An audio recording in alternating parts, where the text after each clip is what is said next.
ایک روز حضرت سلیمان علیہ السلام نے سب پرندوں کو حکم دیا کہ میرے دربار میں آ کر اپنا اپنا کمال بیان کریں. ہر پرندہ بتائے کہ اس میں کیا کیا خوبی ہے, کیا کیا کمال ہے. سیدنا سلیمان علیہ السلام کے حکم پر سارے پرندے جمع ہو گئے, حاضر ہو گئے. سب اپنا اپنا کمال بیان کرنے لگے, سب اپنی اپنی خوبیاں بیان کرنے لگے. جب ہدہد کی باری آئی تو اس نے کہا, حضور مجھ میں کمال یہ ہے کہ میں چاہے کتنا اونچا اڑتا ہوں اور زمین سے کتنی ہی دور ہو جاؤں, حضور میری نظر اتنی تیز ہے کہ میں میلوں دور اوپر سے نیچے زمین کے ذرے ذرے کو دیکھ لیتا ہوں. اور حضور سب سے بڑا کمال یہ ہے کہ نہ زمین کی ہر چیز کو دیکھ لیتا ہوں بلکہ زمین کے اندر جہاں پانی ہو میں وہ بھی دیکھ لیتا ہوں. اور حضور سب سے بڑا کمال مجھ میں یہ ہے کہ اوپر پرواز کرتے کرتے نیچے پانی کا ذائقہ بھی چکھ لیتا ہوں, پانی کا ذائقہ بھی معلوم کر لیتا ہوں کہ پانی میٹھا ہے یا کڑوا ہے. حضور یہ ہے میرے اندر خوبیاں. کہنے لگا, حضور آپ مجھے اپنے ساتھ رکھا کیجئے. آپ اپنے تخت پر تشریف فرما کے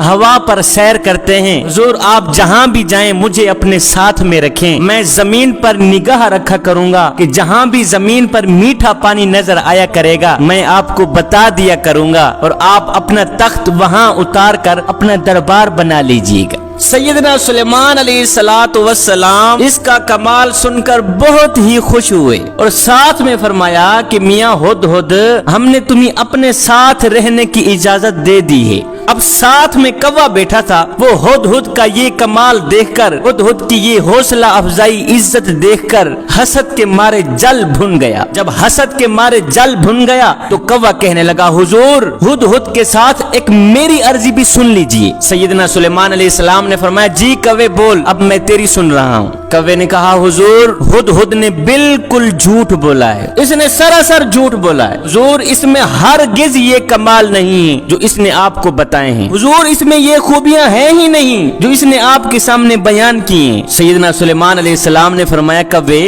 وہ کیسے؟ کوے نے کہا, حضور اتنی دور آسمان پر اڑتے ہوئے اگر یہ زمین کی سطح کی چیزیں بلکہ زمین کے اندر کی چیزیں بھی دیکھ سکتا ہے تو اس سے پوچھا جائے کہ یہ پھر شکاری کے جال میں کیوں پھنس جاتا ہے. حضور اتنی دور آسمان پر اڑتے ہوئے اگر یہ زمین کی سطح کی چیزیں دیکھ لیتا ہے پھر اس سے پوچھا جائے کہ یہ شکاری کے جال میں کیوں پھنس جاتا ہے, کیا شکاری کا جال اسے نظر نہیں آتا؟ حضور یہ جھوٹ بول رہا ہے. اگر یہ اتنی تیزی سے دیکھ لیتا تو شکاری کے جال کو دیکھ کر شکاری کے جال میں ہرگز نہ پھنستا. حضور جال کے اندر جو دانا پڑا ہوا ہوتا ہے یہ اس دانے کو کھانے کے لیے کود پڑتا ہے, اسے یہ نظر نہیں آتا ساتھ میں جال بھی ہے. حضور اگر یہ اتنا ہی با کمال ہوتا تو اسے دانے کے ساتھ ساتھ جال بھی نظر آ جایا کرتا. یہ سن کر سلیمان علیہ السلام مسکرا پڑے.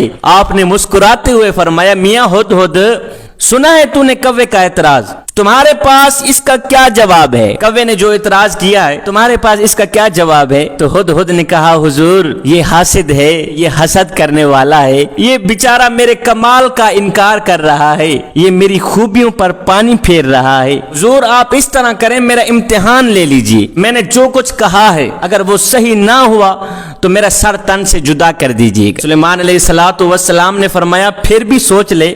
ہدہد کہنے لگا, حضور نظر تو واقعی میری تیز ہے, اس میں کوئی شک والی بات نہیں, میری نظر بہت ہی تیز ہے, جو میں نے کہا ہے بالکل سچ کہا ہے, لیکن جب اس پر قدرت کا پردہ پڑ جاتا ہے, جب اس پر تقدیر کا پردہ پڑ جاتا ہے, جب ان آنکھوں کے اوپر تیزی سے کام کرنے والی نظروں کے اوپر تقدیر کا پردہ آ جاتا ہے, ہے حضور جب تقدیر کا پردہ آ جاتا ہے پھر مجھے جال نظر آتا ہی نہیں. حضور اس حاسد کو میرے کمال پر اعتراض کرنا تو سوچا, لیکن اس کم بخت نے تقدیر کی حقیقت نہ سمجھی. حضور جب مقدر ہار جاتا ہے, جب نصیب ہار جاتا ہے, جب تقدیر ہار جاتی ہے تو پھر مجھے دانا تو نظر آ جاتا ہے, مجھے جال نظر نہیں آتا اور میں جال میں پھنس جاتا ہوں. جوانو, انسان کی تقدیر میں جو کچھ لکھا ہے وہ ہو کر ہی رہے گا. انسان لاکھ تدبیریں کرتا ہے اور ان پر کامیاب بھی ہوتا ہے, لیکن بعض اوقات ساری تدبیریں ناکام ہو جاتی ہیں اور کامیابی حاصل نہیں ہوتی. جوانو, ہر کام عقل سے کام لینا چاہیے,